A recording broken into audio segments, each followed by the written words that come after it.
એ આકસ્મિક થયું. સાહિત્ય તો આપણે વાંચ્યા કરીએ, પણ પત્રકારત્વમાં જવાનું રિટાયરમેન્ટ થયા પછી કોલમ લખવાની શરૂ કરી ત્યારથી શરૂ થયું. આપણા બે સવાલો છે. એક તો સાહિત્ય અને પત્રકારત્વ. એ બેમાં મોટો ફેર એ છે કે સાહિત્ય ચિરંજીવી ઇસ્યુઝ લઈને લખતું હોય છે. એનો ઈચ્છા કાયમ રહેવાની હોય છે. પત્રકારત્વ એ દૈનિક છે. આજનું છાપું એ આવતીકાલે કોઈ વાંચે નહીં. એટલે એમણે ઇન્સ્ટન્ટલી એક જ વખત ઉપર એક જ વાતમાં પોતાની વાત પૂરી કરવાની હોય છે.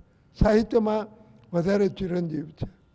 દિશાની બાબતમાં સાહિત્ય અને પત્રકારત્વ બંને જમાના પ્રમાણે બદલાતા જ જાય છે. અને જમાનાની જે કંઈ અસર હોય, વાતાવરણમાં જે કંઈ અસર હોય, એ સાહિત્ય પણ ઝીલે છે, પત્રકારત્વ પોતાની રીતે ઝીલે છે. પત્રકારત્વ તાત્કાલિક રિએક્શન આપે, સાહિત્ય એ ચિરંજીવ અથવા લાંબા ગાળાનું રિએક્શન નોંધે. પત્રકારત્વ એનો વ્યવસ્થિત અભ્યાસ આપણે ત્યાં શરૂ નથી થયો. આપણે જે કંઈ અભ્યાસ કરીએ છીએ એ મોટે ભાગે પરદેશી પત્રકારત્વના કોર્સીસ ઉપર આધારિત હોય છે. આપણા દેશના વાતાવરણ અનુસાર આપણો પત્રકારત્વનો અભ્યાસ મોલ્ડ થવો જોઈએ એ હજી સુધી નથી થયો. પણ પત્રકારત્વ એ તરવા જેવી ચીજ છે. તરવાનું ચોપડી વાંચીને કે કોર્સ શીખવીને ન કરી શકાય, તમારે પાણીમાં પડવું જ જોઈએ. પત્રકારત્વને શીખવાનો શ્રેષ્ઠ માર્ગ એ છે કે તમે પત્રકારત્વમાં ઝંપલાવો અને તરફડિયા મારતા મારતા ધીમે ધીમે તરતા શીખી જાઓ. પત્રકારત્વની જરૂરિયાત એ અભિવ્યક્તિનું સ્વાતંત્ર્ય સરકારથી, સમાજથી કે કોઈ પણ વિચારથી દબાયા ઓઝપાયા સિવાય પત્રકારો પોતાને જે કંઈ લાગે એ કહેવાની હિંમત કેળવે અને એ કહેવા માટે એમને પૂરતી સલામતી, પૂરતી આવક અને પૂરતી સગવડ આપવામાં આવે એ જરૂરી છે. હું મોટે ભાગે બે ચીજ ઉપર લખું છું. રાજકારણ એ મારા અભ્યાસનો શરૂઆતથી જ રસનો વિષય છે. અને ધર્મની બાબતમાં હું બહુ વિચિત્ર રીતે જોડાયો છું. ધર્મ મારા માટે આધ્યાત્મિક પ્રવૃત્તિ નથી. ધર્મનો સમાજ ઉપર જે અસર થાય, સમાજ અને ધર્મ વચ્ચેના જે સંબંધો હોય એમાં મને રસ હોય છે. પણ આ બંને ચીજ મારાથી જુદી નથી. રાજકારણ એ સમાજને અને વ્યક્તિને બહારથી ઘડે. ધર્મ સમાજ અને વ્યક્તિને આંતરિક વિકાસ માટે ઘડતર કરે. એમાં અત્યારે એ જે હું હંમેશા બે ભાગ પાડું છું, ધર્મ અને ધાર્મિકતા. ધાર્મિકતા એ બાહ્ય હોય છે. તમે ટીપટાપ કરો, અમુક જાતના કપડાં પહેરો, પ્રવચનો કરો, પ્રવચનો સાંભળો, વિધિ વિધાન કરો, એ બધું બાહ્ય છે. ધર્મ એ આંતરિક વિકાસનો માર્ગ છે અને આંતરિક વિકાસ દરેક વ્યક્તિએ પોતાની જાતે જ કરવો પડે. એમાં કોઈ ગુરુ, કોઈ તીર્થંકર, કોઈ ઉપદેશક તમને કશી જ મદદ કરી શકે નહીં. દેવેનભાઈ, રાજકારણ પણ સમાજની પરિસ્થિતિ પ્રમાણે બદલાતું જાય છે. 1952માં જે હિન્દુસ્તાન હતું એ 2019માં હિન્દુસ્તાન નથી. એટલે એ વખતના વડાપ્રધાન આજના વડાપ્રધાન કરતાં જુદા જ હોઈ શકે. એમનો અભિગમ જુદો, એમનો હેતુ જુદો, એમનો ઉદ્દેશ જુદો, એમની પદ્ધતિ જુદી. એ કમ્પેરિઝન આપણે કરીએ પણ એ જાતની સરખામણી બહુ યોગ્ય નહીં ગણાય. દરેક વડાપ્રધાનને એના પોતાના વ્યક્તિત્વ, એના પોતાની સિદ્ધિ, એના પોતાના પ્રયાસો અને એના પોતાનું મંતવ્ય, એને આધારે અલગ અલગ રીતે જ એનું મૂલ્યાંકન થવું જોઈએ એવું હું માનું છું. કમ્પેરિઝન ઇઝ ઓલવેઝ વિશિયસ એવું અંગ્રેજીમાં કહેવાય. સરખામણી એ હંમેશા ખોટી જ હોય છે.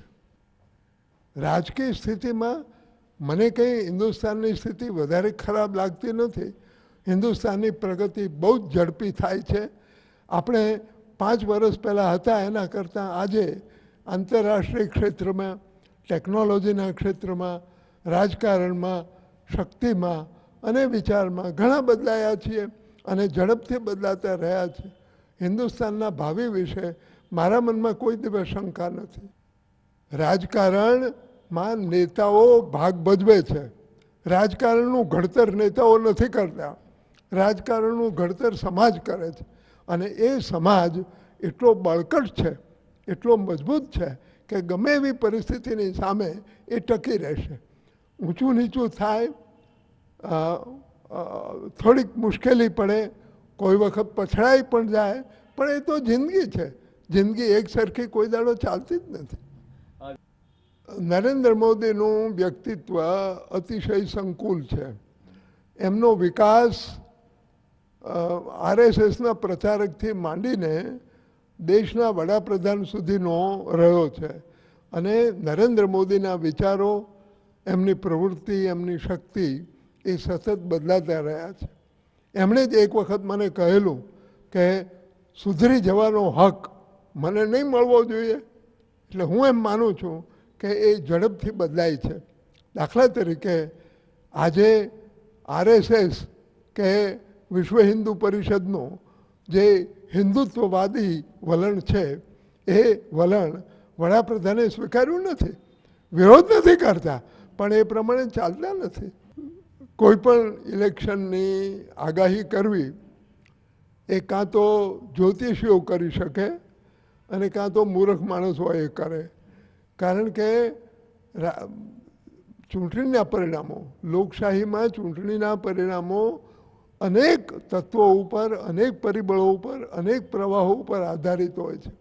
કયો પ્રવાહ, કયું પરિબળ ક્યારે જોર પકડશે એ આપણે ન કહી શકીએ. દિવસે દિવસે જેમ પરિસ્થિતિ બદલાય એમ આપણને ખ્યાલ આવે. આજે લોકોને ગમે કે નહીં ગમે, પણ નરેન્દ્ર મોદી સૌથી વધારે લોકપ્રિય નેતા છે. હું એમ માનું છું કે 5 વર્ષમાં એણે ઘણા કામ કર્યા છે. એનો અર્થ એ નથી કે કોંગ્રેસે કંઈ નથી કર્યું, પણ કોંગ્રેસે જે કંઈ કર્યું એના ઉપરનું ચણતર એમણે બહુ જ સરસ રીતે કર્યું છે. એમણે કેટલી બધી યોજનાઓ મૂકી છે લોકોની પાસે. લોકો એનો ઉપયોગ કરે, દુરુપયોગ કરે એ જવાબદારી વડાપ્રધાનની નથી હોતી. અને સરકાર સમાજને નથી ઘડતી, સમાજ સરકારને ઘડે છે. એ વાત આપણે હંમેશા ખ્યાલમાં રાખવી જોઈએ. સરકારની શક્તિ છે, પણ શક્તિ મર્યાદિત છે. સમાજની શક્તિ અમર્યાદિત છે. દેવેનભાઈ, આ સવાલ હું જ્યાં જ્યાં જાઉં ત્યાં મને પૂછાય છે. મારી મુશ્કેલી એ છે કે એનો કોઈ જવાબ મારી પાસે નથી. હું કેમ સાજો છું, કેમ મારું શરીર ચાલે છે એ મને ખબર નથી. હું કેટલીક રીતે જીવું છું એ વાત જુદી. હું ઉજાગરા કરતો નથી, બહારનું ખાતો નથી બની શકે ત્યાં સુધી, કોઈ જાતની વળગણ ઓછી કરવાની મહેનત કરું છું. એ બધું ખરું, પણ એને કારણે હું રોગથી મુક્ત રહ્યો છું. મને મારા શરીરમાં આજે પણ કોઈ મોટો રોગ, મને ડાયાબિટીસ નથી, બ્લડ પ્રેશર નથી, કિડનીની તકલીફ નથી, લીવરની તકલીફ નથી. અવારનવાર માંદગી જરૂર આવે છે. હમણાં પડી ગયો અને હાડકું ભાંગ્યું એ થયું, પણ મને કાયમી કશું નડતું નથી. અને મારા શરીરનો બની શકે એટલો વધારે ઉપયોગ કરવાની મહેનત હું કર્યા જ કરું છું. એ માણસની તંદુરસ્તી કે શારીરિક શક્તિ વિશે લખવાની મારી ક્ષમતા નહીં. હું મારી રીતે જીવું છું અને ઈશ્વરદત્ત હોય, કુદરતની પ્રેરણા હોય કે ગમે હોય, પણ મેં આપને કહ્યું એમ હું બહુ સાદી સીધી રીતે જીવતો રહ્યો છું અને ઈશ્વરે મને શક્તિ આપી છે. એનો બની શકે એટલો વધારે ઉપયોગ કરું છું. એનાથી આગળ હું કંઈ કરતો નથી.